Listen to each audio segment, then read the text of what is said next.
कौन बूढ़ा नहीं होगा? कौन बूढ़ा नहीं होगा? एक महानुभाव मुझे कह रहे थे, बिल्कुल मेरे सामने बैठे हैं, इन्होंने 4 दिन पहले ही इन्होंने लोढ़ा जी ने मुझे कहा था, साहब मेरी पत्नी अगर मेरी दादी साहब की 90 साल की सेवा करती है तो मैं मन में बार बार यही सोचता हूं, ये दादी साहब की सेवा नहीं कर रही, ये जो सेवा कर रही है मेरी बहुएं भी देख रही है, ये अपने बुढ़ापे की सेवा की व्यवस्था करा रही है। अगर इसने अपनी दादी की सेवा की तो इसकी बहुएं इसकी सेवा करेगी। जिसने अपने मां बाप की सेवा न की वो अपनी टाबरों से सेवा की कोई अपेक्षा कभी मत करना, कि उनके टाबर उनकी सेवा कर ले, आने वाली पीढ़ी ये तो बाप की भी बाप निकलने वाली है। कोई किसी की सेवा वेवा करने वाले नहीं है, तुम्हारे साथ रह जाए और 2 दूध रोटी खिला दे तो भी बॉस समझ लो। इसलिए अपने लिए मैं युवाओं से अनुरोध करना चाहूंगा, अपने घर परिवार के लिए संकल्प लो कि हम घर के बड़े बुजुर्गों की सेवा करेंगे। तकदीर वाले होते हैं जिनके घर में बड़े बुजुर्ग दादा दादी होते हैं।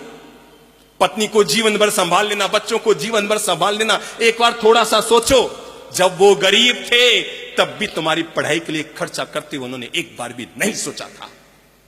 मैं आपको जीवन का रहस्य खोल के बता रहा हूं, ये जितने अमीर लोग बैठे हैं उनमें से आधे अमीर लोग ऐसे हैं जिनके मां बाप तुम्हारी बचपन में गरीब थे और उन्होंने अपनी गरीबी में भी तुम्हारे पढ़ाने के लिए जो खर्चे हुए, तुम्हारी किताबों के लिए जो खर्चे हुए, तुम्हारी जिंदगी का निर्माण करने के जो खर्चे हुए, शायद अपने पेट को मसोसा होगा पर तुम्हारी जिंदगी का निर्माण किया हो। और जिनके बचपन में ही पिता चले गए, कल्पना करो कि तुम 3 साल के थे, तुम्हारा पिता ऊपर चले गए थे, तुम्हारी इस अकेली मां ने कैसे तुम्हारा पालन पोषण किया होगा। आज तुम झट से कह देते हो, मां तूने मेरे लिए क्या किया? अरे उसने तुम्हारे लिए क्या किया? उसने जो किया तुम दुनिया देख रहे हो, अगर वो नहीं करती तुम दुनिया नहीं देख पाते। इसलिए कभी मत सोचना कि मां बाप ने हमारे लिए क्या किया। अरे जब वो गरीब थे ना तब भी उन्होंने अपने पेट को काट कर तुम्हारे जीवन का निर्माण किया था। कभी सोचा नहीं था खर्चा करते समय, हाँ मेरा बेटा पढ़ना चाहिए, हाँ मेरा बेटा पढ़ना चाहिए। जब वो गरीब थे तब भी तुम्हारे बचपन में खर्चे के लिए उन्होंने सोचा नहीं था। आज तुम अमीर हो गए हो। एक बार आत्मा पे हाथ रखना, जब पापा जी पे 50,000 का 1 लाख का खर्चा करते हो, जब उनके घुटने के ऑपरेशन की 3.5 लाख की बात आती है, एक बार दिमाग में आता है, अब पापा जी वैसे भी 75 साल के तो हो ही गए, ऑपरेशन कराएंगे, करेंगे क्या? अगर ये चीज उन्होंने सोच ली होती ना, आज हम अनपढ़ और गंवार होते। हमारे बचपन में अगर उन्होंने ये सब चीजें सोच ली होती कि पढ़ा लिखा कर करना क्या है, बच्चा तो यही बड़ा हो जाएगा, यूं ही जी लेगा, अरे मेहनत से पैसे कमाते हैं इसके लिए थोड़ी कमा रहे हैं, तो जरा सोचो आज आप रोटी रोटी के मोहताज होते। पर मैं ये कहना चाहूंगा, जो हमारे घर में अपने माइत हैं, उन माइतों की सेवा शुश्रूषा का हम संभाल करें, उनका हम ध्यान रखें, उनकी हम सेवा के लिए अपने मन को जोड़ें।